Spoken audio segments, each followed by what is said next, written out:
Marriage அப்போ என்னோட big இப்படி இருந்தேன்னா ஸோ என்னோட செகண்ட் பேபிக்கு அப்புறம் இப்படி மாறி இருக்கேன். இங்கே இதுக்கு மேலே விட்டோம் அப்படின்னா நம்ம ஹெல்த்துக்கும் சரி நம்மளோட அப்பியரன்ஸ்க்கும் சரி ஸோ நம்மளோட ஃபுல்லாக நம்ம டவுன் ஆயிடும். சரி நம்ம வெயிட் ரெடியூஸ் பண்ணியே ஆகணும் அப்படின்னு ஸ்ட்ராங்காக வந்து டிசைட் பண்ணி எல்லாருக்கும் hi, welcome back to my channel ramp diaries. எல்லாரும் எப்படி இருக்கீங்க? நான் ரொம்ப ரொம்ப சூப்பராக இருக்கேங்க. இன்னைக்கு இந்த வீடியோ எதை பற்றி அப்படின்னா it's kind of my weight loss journey அப்படின்னே வச்சுக்கலாம். ஸோ ப்ரீவியஸாக நான் நிறைய விஷயங்கள் ஷேர் பண்ணியிருக்கேன். இந்த வீடியோவில் பார்த்தோம் அப்படின்னா ஸ்டார்டிங் என்னோட மேரேஜ் அப்போ நான் எவ்வளோ வெயிட் இருந்தேன், ஸோ மேரேஜ்க்கு அப்புறம் ஒவ்வொரு ப்ரெக்னன்சிலையும் நான் எவ்வளோ வெயிட் கெயின் ஆனேன், ஸோ வெயிட் கெயின் ஆனதுக்கு என்ன ரீசன் அப்படின்ற பற்றி A to Z. So normal வெயிட்லேருந்து எப்படி வெயிட் கெயின் ஆனேன், ஸோ அந்த வெயிட் கெயினை வந்துட்டு எப்படி ரெடியூஸ் பண்ணேன் அப்படின்ற ஃபுல் ஸ்டோரி தான் உங்க கூட ஷேர் பண்ண போகிறேன். ஸோ வீடியோ ஃபுல்லாக பாருங்கள், கண்டிப்பாக உங்களுக்கு யூஸ்ஃபுல்லாக இருக்குங்க. ஸோ என்னோட வெயிட் கெயின் வந்துட்டு எந்த ஒரு இடத்துல ஸ்டார்ட் பண்ணணும், ஸோ ஃபுல்லாக ஒரு கெயின் ஒரு பீக்குக்கு போயிட்டு மறுபடியும் கொஞ்சம் கொஞ்சமாக ரெடியூஸ் பண்ணி வெயிட் லாஸ் பண்ணி மறுபடியும் அதே பாயிண்ட்டுக்கு ஆல்மோஸ்ட் வந்தாச்சு. ஸோ அந்த ஹோல் ஜேர்னியை தான் உங்க கூட நான் ஷேர் பண்ண போகிறேன். So when I was 23 years, correct 23 இயர்ஸில் வந்துட்டு எனக்கு மேரேஜ் ஆச்சு. ஸோ அப்போ என்னோட வெயிட் பார்த்தோன்னா 59-60 kg கிட்ட இருந்தது. ஸோ இதான் வந்து என்னோட வெயிட்டாக இருந்தது. யூஸ்வலாக லேடிஸ் பொறுத்த வரைக்கும் மேரேஜ்க்கு அப்புறமா, அதுலேயும் குறிப்பாக ப்ரெக்னன்சி அப்படின்னு ஸ்டார்ட் ஆயிடுச்சு, டெலிவரிக்கு அப்புறமா அப்படின்னு சொல்லி ஒவ்வொரு ஸ்டேஜ்லேயும் வந்து வெயிட் கெயின் அப்படின்ற ஒரு விஷயம் அவங்களோட அப்பியரன்ஸில் வந்துட்டு ஒரு சேஞ்சஸ் வந்து தெரிய ஆரம்பிக்கும். ஸோ அப்படி தான் எனக்குமே ஸ்டார்ட் ஆச்சு. ஸோ என்னோட ஃபர்ஸ்ட் ப்ரெக்னன்சியில் வந்துட்டு எனக்கு நார்மலான வெயிட்டில் தான் இருந்தேன். ஸோ ப்ரெக்னன்சி கிரேவிங்ஸ் வந்துட்டு நல்லா வர ஆரம்பிச்சது. ஸோ ஃபுல்லாக வந்துட்டு அந்த என்னோட ஃபர்ஸ்ட் ப்ரெக்னன்சியில் பார்த்தோன்னா எனக்கு நிறைய ஸ்வீட் கிரேவிங்ஸ் இருந்தது. நிறைய ஸ்வீட் சாப்பிட்டேன். ஒரே நாளில் 2-3 லட்டு சாப்பிட்ட டேஸ்லாம் இருக்குது. ஸோ அந்த டைமில் வந்துட்டு பெருசாக ஃபுட் கண்ட்ரோல் எதுவுமே இல்லை. பிடிச்சதெல்லாம் நல்லா சாப்பிட்டுட்டு பசி வரும்போதெல்லாம் எனக்கு பிடிச்ச எல்லா விஷயத்தையுமே வந்துட்டு எடுத்துக்கிட்டேன். அப்போ வந்து ஃபுட்டை பற்றின ஒரு அவேர்னஸ் எனக்கு இல்லை. எந்த ஃபுட்டை எவ்வளோ எடுத்துக்கிட்டா நமக்கு வெயிட் கெயின் ஆகும், ஸோ எந்த ஃபுட் நம்ம அதிகமாக எடுத்துக்கணும் அப்படின்ற ஒரு அவேர்னஸ் சுத்தமாகவே கிடையாது. ஸோ அப்படி நான் ஃபுட்டு எடுத்துக்கிட்டதில் மந்த்லி 2 kgs, சம் மந்த்ஸ்லாம் வந்துட்டு 3 kgs வெயிட் கூட ஆச்சு. ஸோ ஒவ்வொரு மந்த்து செக்கப் போகும்போது டாக்டர் வந்துட்டு என்னது இது இவ்வளோ வெயிட் கெயின் ஆகுது, ஸோ பார்த்து வெயிட் மெயின்டைன் பண்ணுங்க அப்படின்னு சொல்லி ஒவ்வொரு டைம் அட்வைஸ் கொடுத்துட்டே இருந்தாங்க. ஸோ எனக்கு பெருசாக தெரியல எப்படி வெயிட் கெயின் ஆகுது, நம்ம நார்மலாக தானே சாப்பிட்டுட்டு இருக்கோம் அப்படின்னு தான் எனக்கு தோணிட்டே இருந்ததே தவிர, ஏன்னா பசி வந்தால் மட்டும்தான் சாப்பிட்றோம், ஸோ நம்ம எங்கே ஓவராக சாப்பிட்றோம் அப்படின்னு சொல்லியே என்னால் கண்ட்ரோல் பண்ணவே முடியலை. ஸோ அப்படி தான் எனக்கு வெயிட் கெயின் ஆகிட்டே இருந்தது. ஸோ 60 kgல ஸ்டார்ட் பண்ண என்னோட ஃபர்ஸ்ட் ப்ரெக்னன்சி வந்துட்டு அப் டு 83 kg வரைக்கும் போச்சு. ஸோ 23 kg வந்து எனக்கு இன்க்ரீஸ் ஆச்சு. ஸோ டாக்டர் வந்துட்டு இவ்வளோ வெயிட் கெயின் ஆகக்கூடாதுப்பா, ஸோ கொஞ்சம் பார்த்து இருங்க. கிட்டத்தட்ட ஒரு 8 monthsலேயே வந்துட்டு 20+ kgs வந்து இன்க்ரீஸ் ஆனதுனால என்னோட ப்ரெக்னன்சி டைமில், டெலிவரி டைமில் வந்துட்டு ப்ரெஷர் பிபி வந்துட்டு அதிகமாக இருந்தது. ஸோ டெலிவரிக்கு ஒரு 1 week முன்னாடி இருந்தே வந்துட்டு பிபி வந்து ஹையாக இருக்குது, டேட் கிட்ட வந்துடுச்சு. ஸோ வந்துட்டு நீங்கள் ஃபுட்டில் வந்துட்டு சால்ட்டு சுத்தமாகவே சேர்த்துக்கக்கூடாது, ஆயில் சுத்தமாக எடுத்துக்கக்கூடாது அப்படின்னு சொல்லி டாக்டர் சொல்லிட்டாங்க.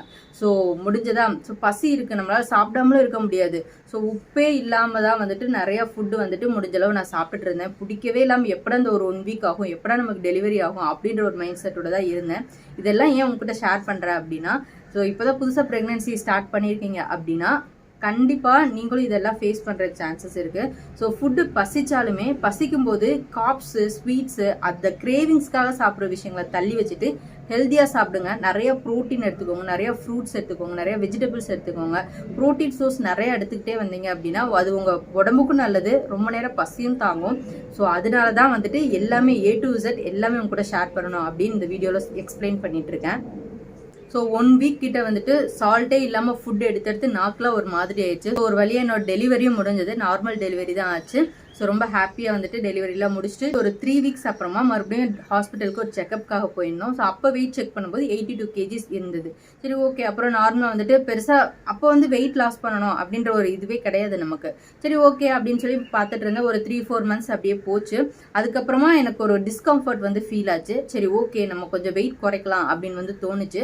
ஏதோ ஒரு ஆர்வத்தில், அப்போ கொரோனா டைமு, ஸோ லாக்டவுன் ஃபுல்லாக வெளியில் போக முடியாது, வீட்டுக்குள்ளேயே எவ்வளோ நேரம் டிவி பார்க்குறது, எவ்வளோ நேரம் வீட்டுக்குள்ளே இருக்கும்போது சரி யூஸ்ஃபுல்லாக என்ன பண்ணலாம் அப்படின்னு சொல்லிட்டு வீட்லயே வந்துட்டு அப்போ வந்து நான் ஒர்க் அவுட்ஸ் பண்ணேன். ஸோ ப்ராப்பராக போய் கற்றுக்க முடியல. அப்போ யூடியூப்ல வந்துட்டு ஒரு சில எக்ஸசைஸ் வந்து நமக்கு பேசிக்காகவே தெரியும் இல்லைங்களா. ஸோ அந்த மாதிரி பிளாங்க் பண்ணுறது, சிட்டப்ஸு, க்ரன்ச்சஸு, அப்புறம் ஸ்டெப்ஸ் கிளைம்பிங், கீழேருந்து மாடிக்கு ஏறி ஏறி இறங்குறது. ஸோ பாப்பா தூங்கும் போதெல்லாம் வந்துட்டு 10 டைம்ஸ் 20 டைம்ஸ் அந்த மாதிரிலாம் ஏறி ஏறி இறங்குவேன். ஸோ அந்த மாதிரி தான் வந்துட்டு ஒர்க் அவுட்ஸ் பண்ணிட்டு இருந்தேன். ஸோ ஃபுட்லேயும் வந்துட்டு கொஞ்சம் ரைஸ் போர்ஷன் கம்மி பண்ணிட்டு கொஞ்சம் ஹெல்த்தியாக சாப்பிட ஆரம்பிக்கும் போது ஒரு 6 kgs கிட்ட வெயிட் கம்மியாச்சு. ஸோ 82 kgலேருந்து 76 kg வந்தாச்சு. சரி, ஓகே, நம்ம 6 kg வெயிட் கம்மி பண்ணியாச்சு, சூப்பர் அப்படின்னு சொல்லி எனக்கு நானே ஒரு அப்ரிஷியேட் பண்ணிட்டு அப்படியே ஒரு 2 இயர்ஸ் வந்துட்டு பெருசாக மறுபடியும் வெயிட் லாஸ் பண்ணணும், நம்ம ஐடியல் வெயிட்டுக்கு போகணும் அப்படின்ற ஒரு தாட் எனக்கு வரவே இல்லை. அப்படியே மெயின்டைன் பண்ணிட்டே இருந்தேன். ஸோ ஒரு 2 இயர்ஸ்க்கு அப்புறமா வந்துட்டு என்னோட செகண்ட் ப்ரெக்னன்சி வந்து கன்ஃபார்ம் ஆச்சு. ஸோ அப்போ வந்து டாக்டர்கிட்ட செக் பண்ணலாம் அப்படின்னு போகும்போது என்னோட வெயிட் பார்த்தோம் அப்படின்னா 84 kg இருந்ததுங்க. ஸோ 76லேருந்து அகெயின் 84 8 kgs இன்க்ரீஸ் ஆயிருக்கு. ஸோ அது எப்படி இன்க்ரீஸ் ஆச்சு, அந்த இன்க்ரீஸ் ஆனது எனக்கு தெரியவே இல்லை. ஏன் அப்படின்னா யூஸ்வலாக நம்ம ஃபீடிங் ஜேர்னியில் இருக்கும்போது என்னோட ஃபர்ஸ்ட் பேபிக்கு நான் அவளுக்கு 2 இயர்ஸ் வரைக்குமே நான் ஃபீட் பண்ணிட்டு இருந்தேன். ஸோ ஃபீடிங் ஜேர்னியில் இருக்கும்போது நம்ம கம்ஃபர்டபுளான ட்ரெஸ்ஸு, ஃப்ரீயாக இருக்க மாதிரி ஃபீடிங் நைட்டி இல்லை ஃபீடிங் குர்தாஸ் அந்த மாதிரி தான் வியர் பண்ணியிருப்போம். ஸோ அதில் வந்துட்டு பெருசாக எனக்கு டைட்டாக அந்த மாதிரி ஒரு ஃபீல் ஆகலை. நம்ம வெயிட் கெயின் ஆகிட்டு இருக்கோம் அப்படின்றது எனக்கு தெரியவே இல்லை. ஸோ பார்த்தோம் அப்படின்னா ஒரு 8 kg வெயிட் இன்க்ரீஸ் ஆயிருக்கு. ஆஹா, என்னடா இது, ஃபர்ஸ்ட் ப்ரெக்னன்சி 60 kgல ஸ்டார்ட் பண்ணோம். ஸோ நம்ம டெலிவரி முடிகிறதுக்குள்ள ஆல்மோஸ்ட் 24 kgs கிட்ட வெயிட் இன்க்ரீஸ் ஆயிடுச்சு. இப்போ ஸ்டார்ட் பண்ணும்போதே 84 kgல இருக்கமே. ஸோ இது அதே மாதிரி நம்ம இருந்தோம் அப்படின்னா கண்டிப்பாக 100 கிராஸ் பண்ணிடுவோம். ஸோ ஃபுட்டு கொஞ்சம் பார்த்து எடுத்துக்கணும். வெயிட் வந்துட்டு ரொம்ப அதிகமாக ஏறாமல் டாக்டர்கிட்ட எந்த மாதிரிலாம் ஃபுட் எடுத்துக்கலாம் அப்படின்றதும் ஒரு ஒப்பீனியன் வாங்கிட்டு ஸோ அதுக்கேற்ற மாதிரி ஃபுட் எடுத்துகிட்டு இருந்தேன். So monthly 1 kg, some months வந்து 1.5 kg வரைக்கும் கூட இன்க்ரீஸ் ஆகிட்டு இருந்தது.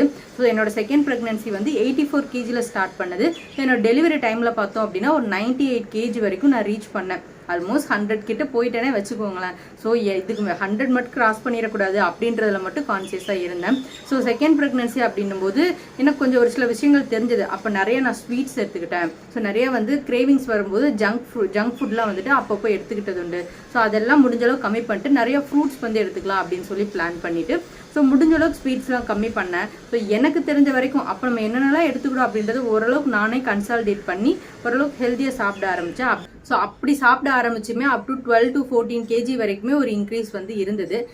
சரி, ஓகே, டெலிவரி எல்லாம் செகண்ட் பேபிக்கும் போயாச்சு. செகண்ட் பேபி எனக்கு நார்மல் டெலிவரி ஆச்சு. ஸோ ஹாப்பியாக டெலிவரிலாம் முடிச்சுட்டு அகெயின் ஒரு 1 மந்த்துக்கு அப்புறமா செக்அப் போகும்போது வெயிட் செக் பண்ணேன். ஸோ 96 kg இருந்தது. ஓகே, 96 kg ஆயிடுச்சு. இதுதான் வந்து கரெக்டான டைம். நம்ம வந்து ப்ராப்பராக ஃபுட் எடுத்துக்கிட்டு ஓரளவு கொஞ்சம் கொஞ்சமாக வந்துட்டு வெயிட் லாஸ் பண்ண ஆரம்பிக்கணும் அப்படின்னு வந்து முடிவெடுத்தங்க. ஸோ ஃபஸ்ட்டு ஒரு 6 months பார்த்தோம் அப்படின்னா பேபிக்கு எக்ஸ்க்ளூசிவாக வந்து நம்ம ஃபீட் பண்ணிட்டு இருக்கோம். ஸோ அந்த டைமில் வந்துட்டு நான் டயட் பண்ணுறேன் அப்படின்னு ரொம்ப ஓவராக அதையே கான்சியஸாக பண்ணிட்டு பேபியோட ஃபீடிங் ஜேர்னி வந்து அஃபெக்ட் ஆகிடக்கூடாது அப்படின்றதுனால வந்துட்டு ஃபர்ஸ்ட் வந்துட்டு நான் டயட் பற்றி மெயினாக ஃபோக்கஸ் பண்ணல. முடிஞ்ச அளவுக்கு வந்துட்டு junk item, chaat items, snacks, bakery items அது எல்லாத்தையுமே வந்து அவாய்ட் பண்ணிட்டு டக்குன்னு எந்த இதெல்லாம் சாப்பிட்டா வெயிட் கெயின் ஆகுமோ அது எல்லாத்தையும் ஸ்டாப் பண்ணிட்டு ஹெல்த்தியாக மட்டும் சாப்பிடலாம் அப்படின்னு வந்து டிசைட் பண்ணி ஹெல்த்தியாக வந்து ஃபுட் எடுத்துகிட்டு இருந்தேன். ஸோ ஜஸ்ட் நம்ம வெயிங் மிஷினில் தான் நம்ம வெயிட் பார்த்துட்டு இருந்தோம், ஓகேவா. ஸோ அதனால வந்துட்டு அது எனக்கு பெருசாக வந்து அஃபெக்ட் பண்ணல. ஓகே, ஒரு வெயிட் கெயின் ஆகிருக்கும், நம்ம இப்போ ஹெல்த்தியாக தான் சாப்பிட்டுட்டு இருக்கோம். ஸோ ஒன்ஸ் ஃபீடிங் வந்துட்டு நம்ம குழந்தைக்கு சாலிட் ஸ்டார்ட் பண்ணதுக்கப்புறமா நம்ம வந்து டயட்லாம் பண்ணி வெயிட் ரெடியூஸ் பண்ணிடலாம் அப்படின்ற ஒரு மைண்ட் செட் மட்டும் பண்ணியிருந்தேன். ஆனால் எதுவும் பெருசாக ஸ்டார்ட் பண்ணவே இல்லை, ஓகேவா. அப்படியே தான் போயிட்டு இருந்தது. என்னோட செகண்ட் பேபிக்கு ஒரு 5 months இருக்கும். சரி, ரொம்ப நாளாக வெளியில் போகவே இல்லை. ஸோ ரிலாக்ஸ்டாக வெளியில் போயிட்டு வரலாம் அப்படின்னு சொல்லிட்டு பீச்சுக்கு வந்து போயிருந்தோம். ஸோ ஆஃப்டர் மந்த்ஸ், ஓகே, லாஸ்ட்டாக பார்த்தோன்னா என்னோட வளகாப்பு அப்போ வந்துட்டு ஃபோட்டோ வந்து எடுத்தது. ஸோ அதுக்கப்புறம் டெலிவரிக்கு அப்புறமா ஃபோட்டோ எதுவுமே பெருசாக நான் எடுக்கவே இல்லை. யூஸ்வலாக நியூ பார்ன் பேபிஸை ஹேண்டில் பண்ணுறவங்க கண்டிப்பாக தெரியும், நமக்கு ப்ரஷ் பண்ண, ரெஸ்ட் ரூம் போக, டெய்லி குளிக்கிறது கூட டைம் ப்ராப்பராக இருக்காது. ஸோ ஃபுல்லாக எங்கேஜாகவே வச்சுருப்பாங்க பேபி வந்துட்டு நம்மளை. ஸோ அப்படி தான் வந்துட்டு எனக்குமே இருந்தது. ஸோ பெருசாக போய் நமக்கு கிடைக்கிற டைமில் ஓடி போய் குளிச்சுட்டு வர்றது, வீட்டில் ஃப்ரீயாகவே ட்ரெஸ் பண்ணிகிட்டு இருப்போம். ஸோ போய் டெய்லி கண்ணாடி பார்க்குறேன். என் வீக்லி ஒன்ஸ் கூட கண்ணாடியில் லாஸ்ட்டாக எப்போ என் முகம் பார்த்தேன் அப்படின்றதே மறந்து போயிருந்தேன். ஸோ அந்த ஒரு ஸ்டேஜ் தான் அது. ஸோ பீச்சுக்கு போயிருந்தோம், நிறையா ஃபோட்டோஸ்லாம் கிளிக் பண்ணியிருந்தோம். ஃபோட்டோஸ் கிளிக் பண்ணிட்டு வீட்டுக்கு வந்துட்டு அந்த ஃபோட்டோஸ் பார்க்கும்போது அப்போ தாங்க என்னோட ஃபஸ்ட்டு ஒரு பயங்கரமான ஒஸ்டான ஃபீலுங்க அது எப்படி என்னால் வேர்ட்ஸில் எக்ஸ்பிளைன் பண்ணுறதுனே எனக்கு தெரியல. ஸோ அந்த ஃபோட்டோஸ் பார்க்கும்போது நான் இப்படியா இருக்கேன் அப்படின்னு சொல்லி எனக்கே என்னை பார்க்க பிடிக்கல. ஸோ அதுக்கப்புறம் போய் நான் கண்ணாடி முன்னாடி போய் நின்று பார்க்குறேன், இது நான் எப்படி இருந்தேன் அப்படின்னு சொல்லிட்டு போய் நின்று பார்க்குறேன். ஸோ பாருங்க, ஸோ மேரேஜ் அப்போ என்னோட பிக் இப்படி இருந்தேன்னா ஸோ என்னோட செகண்ட் பேபிக்கு அப்புறம் இப்படி மாறி இருக்கேன். இங்கே ஃபோட்டோஸ் ஆட் பண்ணுறேன் பாருங்கள். ஸோ இதுதான் வந்து ஒரு டோட்டல் சேஞ்சு. ஸோ எனக்கு பயங்கர அப்செட்டுங்க.